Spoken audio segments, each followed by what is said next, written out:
Pravidelná dávka finančných informácií vo štvrtok začína. Dopozerať dnešnú minutovku, poďme na to. Dnes o 3-krát stop od finančných inštitúcií. Prvú stopku vieš dostať vtedy, keď náhodou stávkuješ, tipuješ. Toto finančné inštitúcie nemajú radi, obzvlášť banky. Vie to byť KO kritérium, ak stávkuješ pri schválení úveru, banka úver neposúdi. Druhá stopka, ak niečo zamlčíš v zdravotnom dotazníku pri spisovaní poistenia.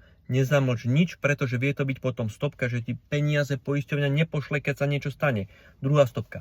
A tretia stopka, pokiaľ ti chodia peniaze na účet z rôznych týchto fans a tak ďalej, platformy, digitálne, proste nejaké investovanie alebo legálne, nelegálne veci, to je tretia stopka voči finančnej inštitúcie, kedy ti finančná inštitúcia nedá peniaze.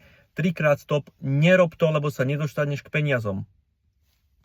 Pravidelná dávka finančných informácií vo štvrtok začína. Dopozerať dnešnú minutovku, poďme na to.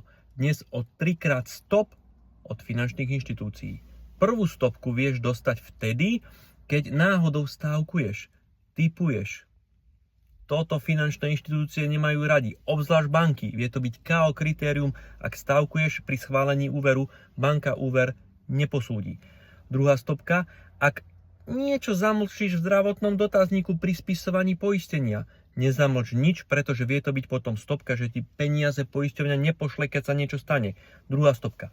A tretia stopka, pokiaľ ti chodia peniaze na účet z rôznych týchto fans a tak ďalej, platformy, digitálne, proste nejaké investovanie alebo legálne, nelegálne veci, to je tretia stopka voči finančnej inštitúcie, kedy ti finančná inštitúcia nedá peniaze.